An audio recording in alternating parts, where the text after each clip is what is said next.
Welcome into TYT's The Conversation. I'm your host, Adrienne Lawrence, and Happy New Year. So I am bringing you today engineer and land developer Brian Wright, who's working to create some great opportunities for land development in predominantly Black communities that have been underserved. Welcome in, Brian. Thank you. Thank you for the opportunity. Yes. So as we now have entered into 2021, we know that the Biden-Harris plan for Black America, it includes efforts directly tied to providing greater support, really in acquiring land ownership, banking, lending opportunities, things that have been denied to Black communities and business owners. And you're a big advocate for this. And so why is it so critical for Black communities to have access to lending? Why is it so critical? Because for years, we have been the capital, and we have to figure out how to become capitalist in this society. And just for an example, in 2 days or so, I've been pushing this thing like crazy in Birmingham, Alabama. I got a lot of people a little irritated with me because I just believe in the importance of speaking up for the underserved and the underbanked and the unbanked in Birmingham, Alabama, as well as across the country. So this project that you're currently working on in Birmingham, Alabama, that includes creating commercial development with, I'm guessing, some probably residential aspect to it, but it's in the Ensley community in Birmingham. And, when we think of Birmingham, Alabama, we think of that city of Dr. Martin Luther King Jr., where him and his leadership in 1963 with the Birmingham campaign for desegregation, it was huge. So what are you looking to accomplish there to really build on that legacy? Well, I think our community, not just in Birmingham, but across the country, we need to see a successful, thriving, balanced African-American commercial district and community. When you really drive around the country and you go to different cities, you just do not see it. You can go to an Atlanta and you can go to Sweet Auburn Avenue district and you see some developments, but then you still see 30% or 40% of the buildings that just look, so undeveloped. And I believe we need to figure out how to do that in more of our communities. So for me, Ensley is the perfect community inside of Birmingham, Alabama, and I want to make my impact here. So in terms of doing that and working toward this development that you're working on in this historic city, it's my understanding that you sought valuation for the properties from banks to get funding, and it didn't necessarily go as you had planned to build on that. So kind of what happened there? Okay, all right. Well, first of all, I believe I received the worst appraisal in the entire United States of America. I bought 8 commercial buildings, roughly 33,000 square feet. I'm all into this buy back the block movement. And make a long story short, the bank and the appraisal company compared my commercial buildings inside of the city limits of Birmingham to farmland 14 miles outside of the city. And they compared my buildings to an abandoned car wash. And this was all justified to figure out how to devalue my property. But the worst part about it is I also learned that this type of stuff was happening to a lot of other people in the area, but none of them have ever spoken up because they never thought that they could win their case. Absolutely. Devaluing property and redlining is very much a problem. And I know per expert Andre Perry of the Brookings Institute, properties in Black neighborhoods are priced 23% lower than their equivalents in white neighborhoods. Also, just in Chicago over the last decade, JP Morgan Chase lent 41 times more money in white areas than Black ones. So not only are properties being devalued in predominantly Black communities, but also the lending isn't there.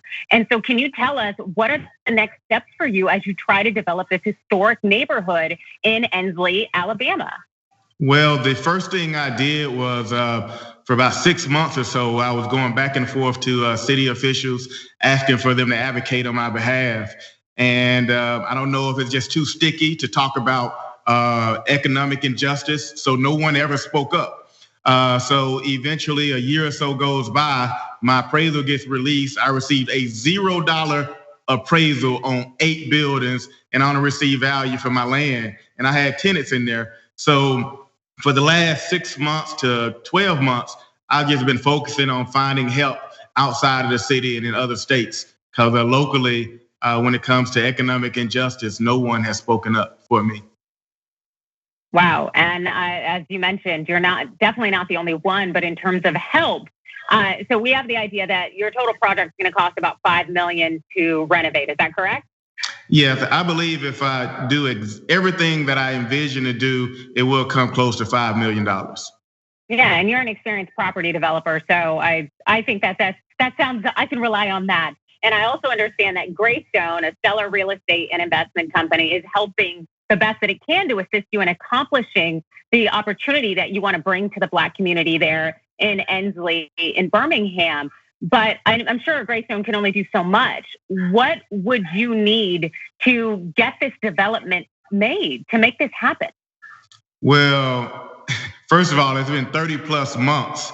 So it's not just, it's not just been a few months or a few days. I feel like I just come to Ensley every day and working on proposals, working on plans, and reaching out to people like Greystone.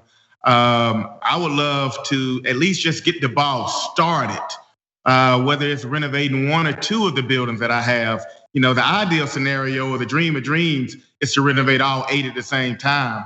But I believe our community needs to see some development, in the near future in my buildings. And, there's been a big change, at least hopefully with the election cycle and bringing in new faces when it comes to leadership in government. Have you seen any changes there that could be helpful in terms of getting these changes made in Ensley and also in other communities that can be uplifted that have generally been downtrodden unless they're going to be gentrified, so that generally white communities can come in and change the characteristics of the neighborhood? Well, the Community Reinvestment Act, it was weakened over the last year or so. But it's never created the pressure that's needed on the banks to do right in our communities. There's so many people who have gone and tried and just given up. So locally, there's an opportunity for this banking summit to take place, because I've been screaming like crazy for a year plus. We have federal regulators will be showing up in Birmingham, Alabama on a virtual summit from the FDIC, the Federal Reserve, the comptroller of the currency, all because I just could not just stop speaking about how unfair it was that I received this unfair appraisal. But I know it's not just me. It's a lot of others across the country, and a lot of people have reached out to me since it started. Wow. And so you must be very, very impassioned and very impactful to get these regulators to listen, which is good. But I guess, what are the next steps in terms of getting them to act? What do they need to do? Well, I'm gonna take you back for a second. You said get them to listen. I'm hoping they listen. The meeting is in a few days, and it's always a fear that the meeting will just be a checkbox. The meeting will just happen. No action will take place. And then, other developers or other small business owners will go to the next bank, and there's no pressure put on the banks to do the right thing. So, I'm hoping that with my passion and the other people who are doing their part, they can put pressure on the regulators, the banks, the city leaders, as well as nonprofit foundations and whomever else. So we just need help wherever we can get help from. Absolutely. And I'm guessing there hasn't been significant help there in that area, but also throughout Alabama. And so is this something that is impacting at a larger, broader state level? As I've kind of mentioned, it definitely seems to be national, as we saw in Chicago and in other states and cities where we have predominantly Black communities. But would you say that definitely the vast majority of Alabama is impacted as well when you have Black communities trying to uplift themselves? Well, I'll use Birmingham, for example. Birmingham is the largest city in the state of Alabama. I went to school in Huntsville, Alabama, which is probably the third largest city, maybe the second largest now. And I used to travel for work all over the country, as well as in Montgomery. And we are not seeing our developments, especially on the commercial side. We're seeing people going and buying a home and renovating a home, but we are not seeing ownership and development on the commercial side that will follow you and follow your family and your legacy way after you're gone. So I'm hoping more and more step up and believe in investing in their communities.